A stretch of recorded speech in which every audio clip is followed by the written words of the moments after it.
Hai, Ah, Assalamualaikum warahmatullahi wabarakatuh. Selamat siang semuanya. Perkenalkan, nama saya Arfiadi Akbar dengan NIM nomor induk mahasiswa 2132300. Saya dari Fakultas Psikolog dan Sosial Budaya. Saya prodi Hubungan Internasional dan di Universitas Islam Indonesia.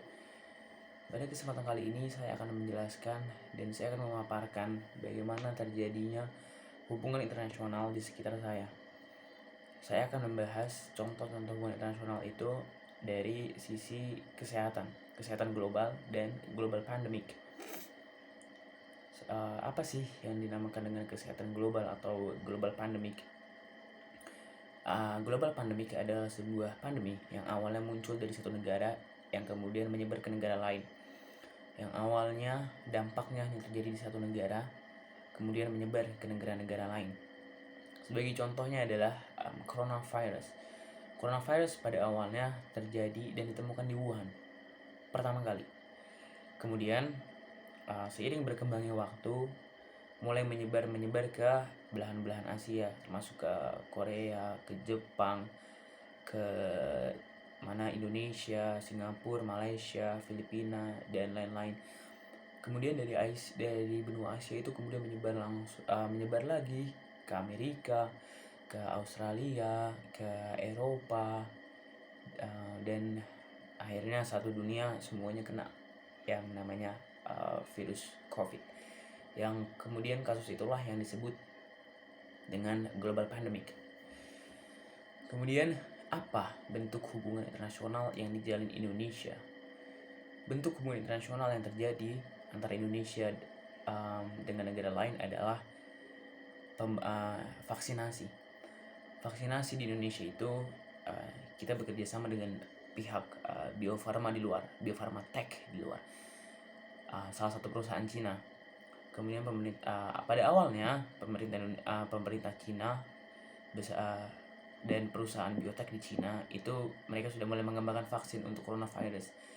Kemudian berita bahwa Cina sudah mengembangkan vaksin itu mulai menyebar sehingga banyak kepala-kepala negara, presiden-presiden, raja-raja yang kemudian mereka merujuk kepada Cina untuk mereka ya pengen juga vaksinnya, karena kan yang namanya virus COVID ini sudah menyebar ke negara-negara mereka juga.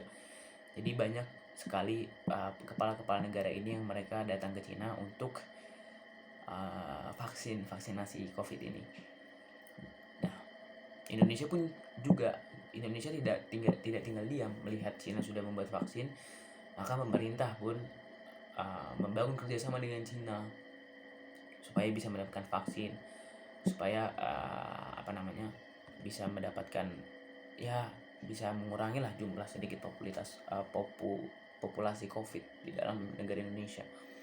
Yang saya lihat kemudian itu sebagai bentuk dari hubungan internasional antara Indonesia dengan Cina. Sebenarnya itu tidak hanya semata-mata soal kesehatan ya, tetapi di situ kalau menurut saya lihat di situ juga ada politik ekonomi internasional, ada politik kerjasama internasional dan banyak sebagainya. Karena membangun kerjasama, membangun hubungan dengan negara kan tidak gampang, harus ada tahap-tahapannya, harus ada hubungan itu kan give and take ya gitu. Misalkan Indonesia ngambil vaksin dari Cina, nah Cina menerima apa dari Indonesia gitu ya. Menurut saya sih hubungan internasionalnya terjadi di situ. Ketika ada hubungan antara Indonesia dengan Cina, mereka saling berhubungan untuk menyalurkan vaksin. Ya teman-teman, kurang lebih begitu saja penjelasan saya terhadap hubungan internasional yang terjadi di sekitar saya. Semoga bisa bermanfaat untuk kalian. Kurang lebihnya saya mohon maaf. Apabila saya ada kesalahan, mohon dimaafkan dengan sebesar-besarnya. Baik, terima kasih teman-teman. Terima kasih kepada Bu EN. Selamat siang. Wassalamualaikum warahmatullahi wabarakatuh.